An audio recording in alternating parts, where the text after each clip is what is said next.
에베소서 5장은 교제와 연합을 통해 하나의 공동체가 된 성도들이 영적으로 어떻게 살 것인가에 대한 답을 주고 있습니다.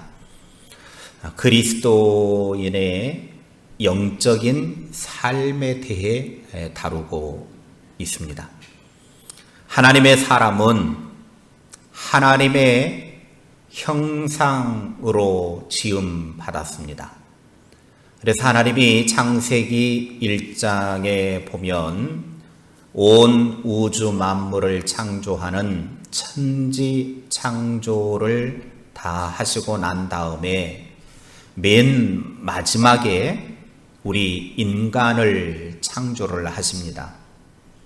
그러면서 하나님이 창세기 1장 27절에 보면 하나님이 자기 형상 곧 하나님의 형상대로 사람을 창조하시되 남자와 여자를 창조하셨다, 그렇게 말씀하고 있습니다. 이 말의 뜻은 무엇을 이야기를 하냐면 하나님 닮은 존재가 하나님의 사람이다, 그 말입니다. 영적인 사람은 하나님 닮은 사람입니다. 그런데 인간은 이렇게 하나님을 닮은 사람으로 만들어 놓았는데 이런 하나님 닮은 모습들이 다 깨져버리고 빼앗겨버릴 때가 있었습니다. 바로 뱀이 인간을 유혹을 해가지고 이 뱀의 유혹을 이겨내지 못해서 하나님의 말씀을 어기고 결국 하나님의 형상, 하나님 닮은 것을 빼앗겨버리고 말았습니다. 그러다 보니까 삶 속에 드러나는 것이 항상 악할 뿐입니다. 하나님의 형상은 아름다움으로 지어져서 하나님의 그 아름다움이 우리 속에 있었는데 뱀의 유혹에 이겨내지 못해서 이 아름다움이 빼앗겨 버리니까 나타나는 것은 악만 드러나게 되는 것입니다. 이런 악한 삶을 사는 자는 항상 악을 꾀하고 싸움을 부추깁니다. 이렇게 항상 악을 부추기고 싸우고 성령을 거역하는 이런 행동을 하게 되죠. 하나님의 형상을 빼앗기고 악한 마귀의 형상을 닮아가니 마귀의 자녀가 돼서 악한 말과 행동만 하게 됩니다. 이제 우리는 이런 악한 마귀의 형상을 버리고 다시금 하나님의 형상을 회복해야 합니다. 마귀 닮은 사람이 아니라 하나님 닮은 사람이 되어야 합니다. 그러니까 내 안에 하나님을 닮은 존재가 될 것이냐, 마귀를 닮은 존재가 될 것이냐. 우리는 하나님의 형상으로 하나님 닮은 존재가 되었지만 그것이 마귀에 의해 빼앗겨버리고 이제 마귀에 닮은 존재, 이 마귀 닮은 존재는 영원한 멸망으로 이끌어가는 거죠. 그래서 이 영원한 멸망에서 다시금 하나님의 자녀 영원한 생명으로 자리 이동을 해야 합니다. 그래서 우리는 마귀 닮은 지옥 자식이 아니라 하나님 닮은 천국 백성이 되어야 합니다. 오늘 1절의 말씀을 보십시오. 그러므로 사랑을 받는 자녀같이 너희는 하나님을 본받는 자가 되고. 바울은 누구를 본받는 자가 되라고 명령하고 있습니까? 네, 하나님을 본받으라. 여기에 본받다라는 뜻은 닮다라는 뜻입니다. 우리는 자식을 낳으면 자식은 무언가를 닮아도 부모를 닮게 돼 있어요. 성질을 닮든 생긴 모양새가 닮든 아무튼 무엇든지 닮게 돼 있어요. 우리 집 둘째 놈은 어디서 봐도 나하고 똑같다. 어쩔 때는 목소리도 똑같다 그래요. 전화만 받으면 목소리도 똑같다 그래요. 내가 봤을 때는 목소리 똑같지도 않는데. 목소리도 똑같다 그렇고 뒤태를 보면 뭐 거의 반박이에요. 목욕탕에 둘이 가 있으면 누가 천목사고 누가 아들놈인지 구별이 안 돼요. 몸매도 비슷하고 생김새도 비슷하고 그래서 그냥 인감도장이다 그러죠. 뭘 닮아도 닮아요. 우리는 하나님의 자녀이기 때문에 하나님의 자녀는 누구를 닮아야 돼요? 네, 하나님을 닮아야 돼요. 근데 하나님의 자녀가 돼가지고 하나님을 안 닮았다. 이상한데 이거. 하나님을 닮아야 되는데 하나님을 안 닮으면 이상해지는 거예요. 족보가 이상해지는 거죠. 우리는 하나님의 자녀이기 때문에 하나님을 닮아야 돼요. 하나님의 사랑을 받은 하나님의 자녀이기 때문에 우리는 하나님을 닮아야 합니다. 하나님을 닮은 영적인 사람이 해야 될 것은 뭐냐? 사랑의 생활을 해야 합니다. 그러니까 내가 하나님을 닮은 하나님의 사람이라면 내 생활 속에 사랑이 나타나야 돼요. 사랑이. 이 시대에 어느 누구도 하나님을 본 사람이 없지만 그 사람이 하나님의 사람이다라고 하는 증거가 뭐냐? 사랑의 생활을 하는 것이 하나님을 닮은 사람의 모습이라는 겁니다. 오늘 2절의 말씀을 보십시오. 함께 읽겠습니다. 그리스도께서 너희를 사랑하신 것 같이 너희도 사랑 가운데서 행하라. 그는 우리를 위하여 자신을 버리사 향기로운 제물과 희생제물로 하나님께 드리셨느니라. 아멘. 하나님 닮은 사람은 사랑의 생활을 해야 합니다. 그런데 바울은 그 사랑의 생활의 조건을 그리스도께서 너희를 사랑하신 것 같이 너희도 사랑 가운데서 행하라 그랬습니다. 여러분 하나님의 사랑을 받으셨습니까? 여러분이 하나님의 사랑을 받았으면 아멘으로 끝나면 그건 그냥 입술에 사탕 발린 말뿐이고, 내가 하나님의 사랑을 받았으면 내가 그리스도께서 하나님의 사랑을 그리스도를 통해서 주셨으니 내가 그 사랑을 받았으니 내 삶 속에서 그 사랑의 삶을 드러내야 된다는 거예요. 그게 진짜 사랑을 받은 사람의 모습입니다. 말로만 나 하나님 사랑 받았어요.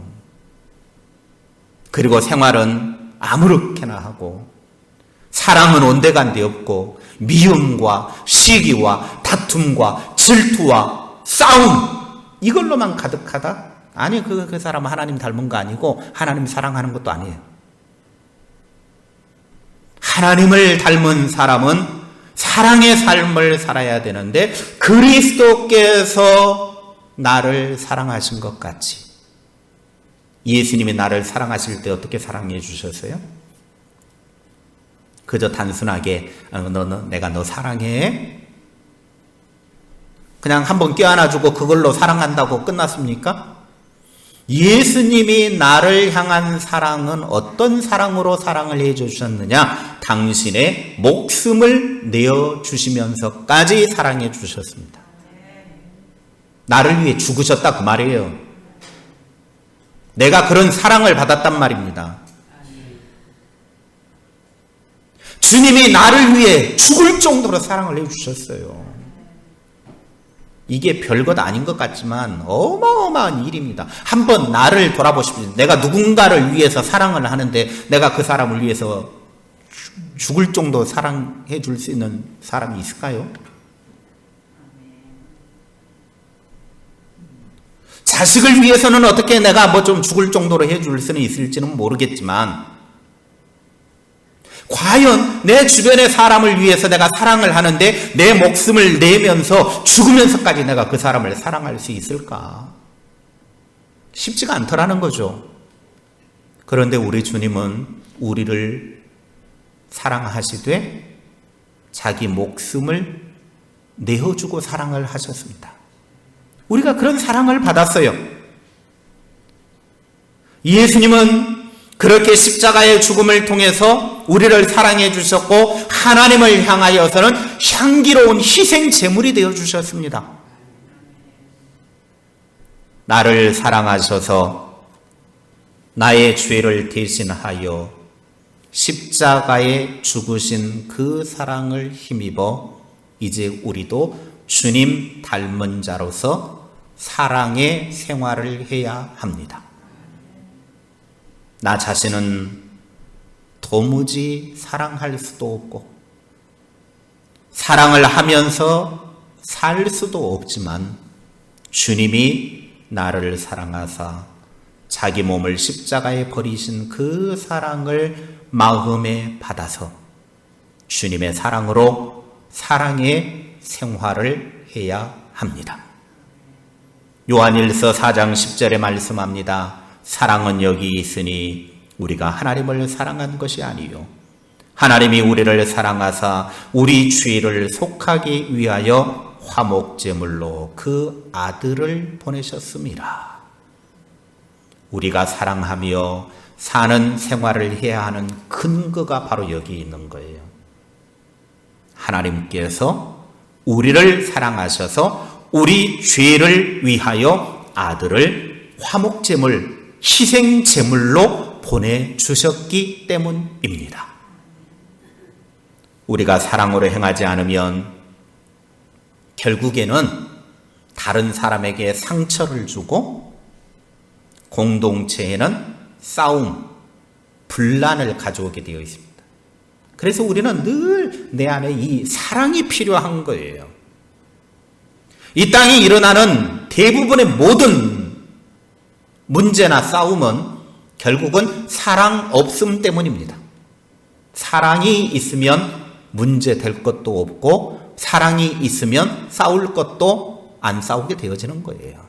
사랑이 없으니까 그렇게 되는 겁니다. 그래서 바울은 예수님을 구주로 영접한 사람이 믿음의 삶을 현장에서 살아갈 때 사랑으로 행할 것을 강조하는 거예요. 왜? 우리가 하나님의 사랑을 받았으니까 내 삶의 현장에서 하나님을 닮은 존재로 사랑의 삶을 살아야 된다는 거죠. 로마서 14장 15절입니다. 같이 읽겠습니다. 만일 음식으로 말미암아 네 형제가 근심하게 되면 이는 네가 사랑으로 행하지 아니함이라. 그리스도께서 대신하여 죽으신 형제를 네 음식으로 망하게 하지 말라. 당시에 바울이 살아가고 있던 그 시대에는 음식물이 이제 시장에서 이렇게 유통이 되는데 이 시장에 유통이 될 때 먼저 각 신전에서 제사를 지내고 난 다음에 그 음식이 시장을 통해서 일반 사람들에게 유통이 됩니다. 그러니까 시장에 나온 음식들은 다 신전에서 우상 숭배를 한 제사에 사용되어진 음식물들이었습니다. 그러니 사람들이 이제 믿음의 사람이 이 음식을 먹는 것에 대해서 나는 예수님을 믿고 하나님의 자녀가 되었기 때문에 우상에게 드려진 제물이라 할지라도 거리낌이 없다 해서 그냥 먹었지만 믿음이 조금 약한 어떤 사람은 아니 어떻게 믿음의 사람이 거룩한 사람이 우상에게 드려진 그 당시 우상에게 드려진 제물이라고 하는 것은 귀신, 마귀에게 드려진 음식이라고 그렇게 바울은 표현을 했거든요. 아니 어떻게 마귀에게 드려진 음식을 먹을 수가 있느냐? 이럴 수는 없다. 거룩한 내가 더러워진다. 그래서 거리낌이 생기고 마음에 근심이 생겼다고 그래요. 여기 근심이 생겼다는 말은 상처를 입었다 그 말이에요. 한마디로 말하면 우리식으로 표현하면 그 음식 먹는 문제로 시험에 빠져버렸다라는 겁니다. 나는 아무 거리낌이 없지만 믿음이 약한 어떤 사람은 그걸로 인해서 마음에 상처 입고 시험에 빠질 수 있다. 왜 그러느냐? 사랑으로 행하지 않았기 때문이라는 겁니다. 결국 사랑으로 행하지 않은 이것 때문에 누군가를 음식 때문에 망하게 했다라는 거예요. 망하게 했다라고 하는 것은 지옥으로 가게 해버렸다. 왜? 내가 사랑으로 하지 않음을 통해서 누군가에게는 마음이 상하고 시험 받고 그걸로 인하여 지옥 자식이 되게 해버릴 수 있다 그 말입니다. 그러니까 우리가 사랑으로 행하는 일이 얼마나 중요한가 그걸 보여주고 있는 거예요. 우리 믿음의 사람은 항상 사랑으로 해야 합니다. 내가 조금 손해를 보더라도 사랑으로 해야 돼요. 사랑에 근거한 말, 사랑에 근거한 행동이 되어야 돼요. 고린도전서 16장 14절에 이렇게 말씀합니다. 시작. 너희 모든 일을 사랑으로 행하라. 아멘.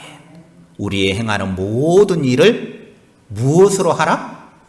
사랑으로 하라. 사랑으로 하라는 거예요. 사랑으로. 우리의 모든 일을 사랑으로 해야 돼요. 사랑으로. 우리가 사랑하겠다고 마음 먹는다고 되는 일이 아닙니다. 내가 오늘부터 사랑해야지. 하루 이틀은 갈 수 있지는 모르겠지만 그게 잘 안 돼요. 잘 해보셔서 알잖아요.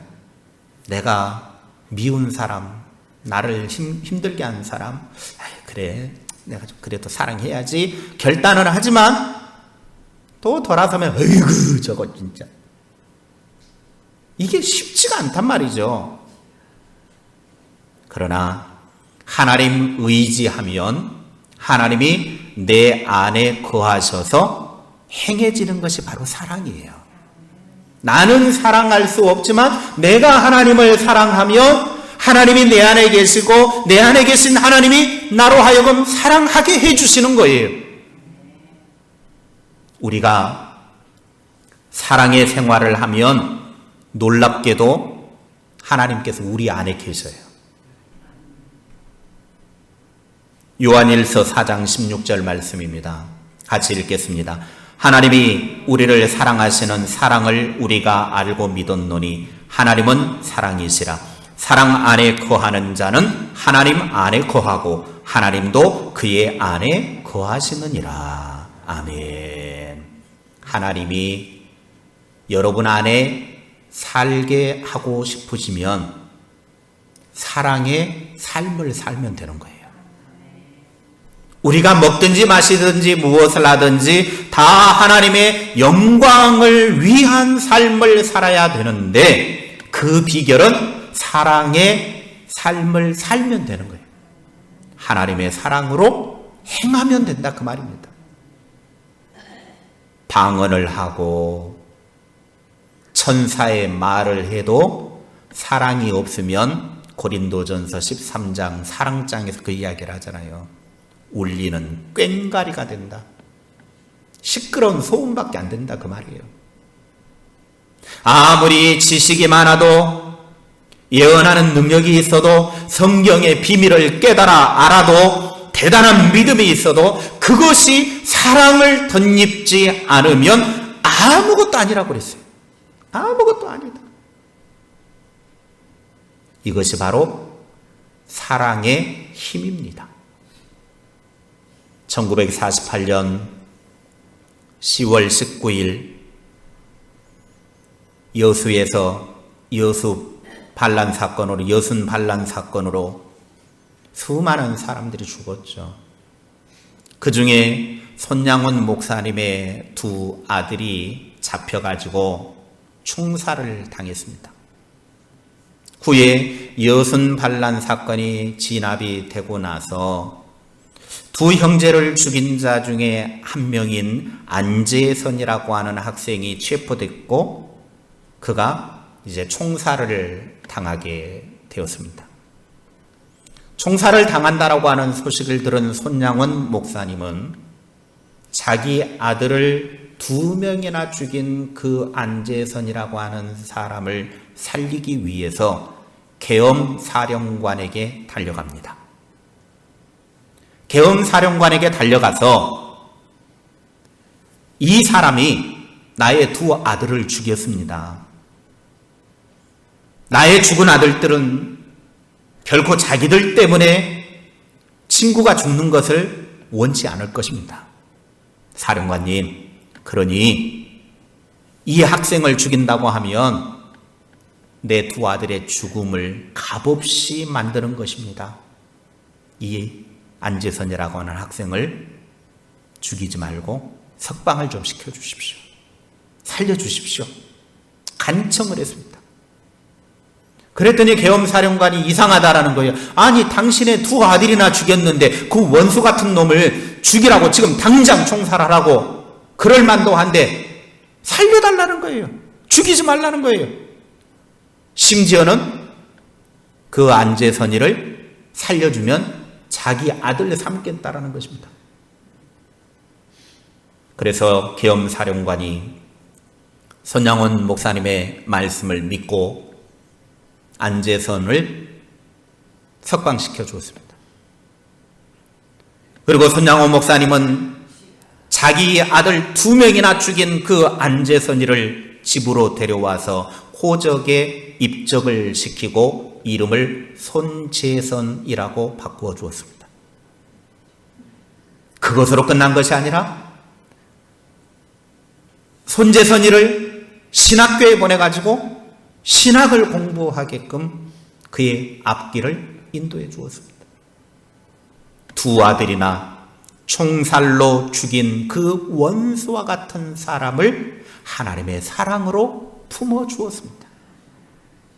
사랑하는 여전도 회원 여러분, 그리고 이곳에서 함께 예배하는 성도 여러분, 무엇을 하든지 사랑으로 행하시기 바랍니다. 사랑의 생활을 하시기 바랍니다. 예배하는 것도 사랑으로 하시고 봉사하는 것도 사랑으로 하시기 바랍니다. 청소하고 쓰레기 줍는 일도 사랑으로 하셔야 돼요. 무엇이든지 사랑으로 하면 우리는 하나님 닮은 사람입니다. 여전도 회원으로 함께 교회에서 여러 가지 일들을 감당할 때 사랑으로 행하셔야 돼요. 우리가 무엇을 하든지 간에 사랑 없이 하면 안 됩니다. 우리는 하나님 닮은 사람이기 때문에 하나님 닮은 사랑의 삶을 살아야 합니다. 이렇게 사랑의 생활을 하는 사람에게는 보상이 주어집니다. 어떤 보상이 주어지느냐? 로마서 14장 18절입니다. 같이 읽겠습니다. 이로써 그리스도를 섬기는 자는 하나님을 기쁘시게 하며 사람에게도 칭찬을 받느니라. 아멘. 여러분, 우리가 하나님 닮은 사랑의 삶을 살게 되어지면 하나님께서 우리를 기쁘게 받아주십니다.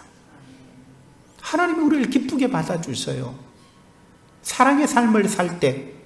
그렇게 되어지니까 사랑의 삶을 살게 되어지면 하나님이 우리를 기쁘게 받으실 뿐만 아니라 사람들에게도 칭찬을 받게 된다는 겁니다.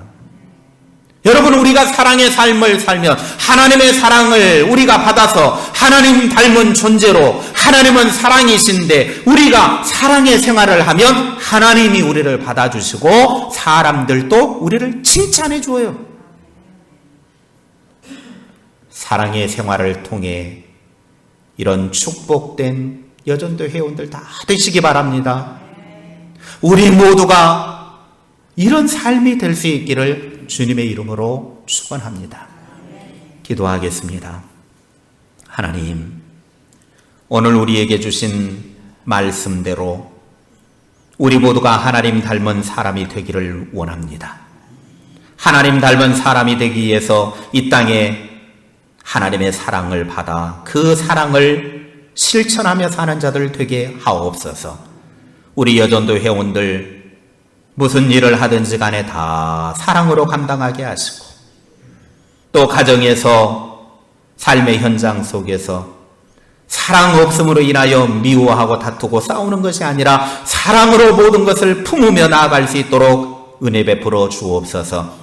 하나님이 죄인된 나를 사랑하셔서 아들을 죽음의 자리까지 내어주셨던 그 사랑을 받았으니 이제 우리도 다른 사람을 향하여 사랑으로 품고 나아가는 자들 되게 하옵소서. 우리 모두가 사랑의 삶을 통해서 하나님이 기뻐 받아주시는 존재가 되게 하시고 사람들에게 칭찬받는 자들 되게 하옵소서. 그래서 우리의 생애가 온전히 하나님의 사랑으로 드러나는 주의 백성들 다 되게 하옵소서. 예수님의 이름으로 기도하옵나이다. 아멘.